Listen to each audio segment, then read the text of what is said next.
לבניית פסל אלה היה עשוי שיש לבן, האלה לבשה בגדי משי ורודים, סנדלי זהב עדינים ותכשיטי זהב פנינים. מדהימות מכל היו זוג עיניה. יהלומים עצומים וכמובן יקרים מאוד.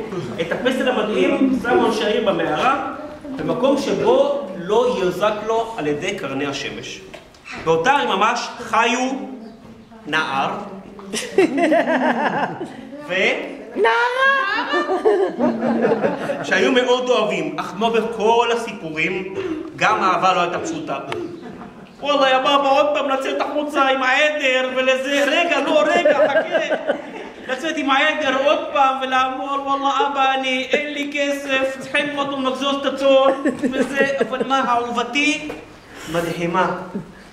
היא הבת של המוכתר, של ראש העיר, והבבא שלה רוצה כסף ובא להתחתן איתה.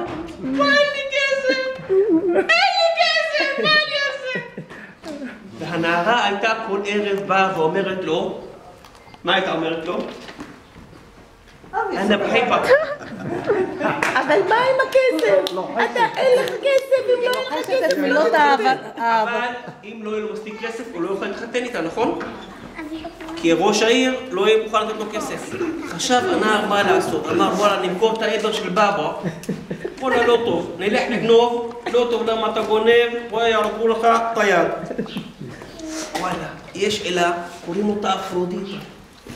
אני אלך אליה, אני אחצוב, נוציא לה את העיניים, שני יעלומים, נברח ביחד לרודוס, לא ימצאו אותנו ונתחתן.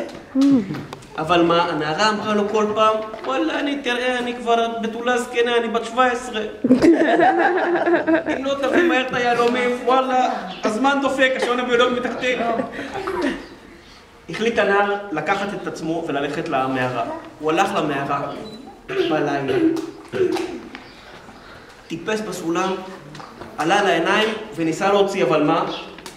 וואלה, ממזרים כולם, הדביקו אותם טוב. חצב, הצליח להוציא את העיניים שלה. אבל מה, הגיע הבוקר, כמו כל דבר, ופתאום האנשים הגיעו מתפללים, שומע אותם מגיעים להתפלל. מה עשה? לקח חצב בעיר בקיר, שם את העין, כיסה, שם עין שנייה, כיסה, וכולם הגיעו רואים, וואלה, נעלמו העיניים של אפרודיטה. מה עושים? אין ברירה, כולם פרצו בקריאות, אוי, נעלמו לו העיניים, והפסל היפה, ואיך לעבוד עכשיו, ויהיה לו עוד פעם עיניים, ונעשה, וכולם, הוא יתאבל יחד איתם, שבפנים, וואלה, אומר, וואלה, כולם מג'נונים. אבל אני זכיתי בנערה שלי, ואנחנו תכף נוכל להתחתן. כשכולם עזבו, הוא הלך לחפש את האושר שלו. הוא חיפש בכוך אחד, וואלה, לא מצא את היהלומים.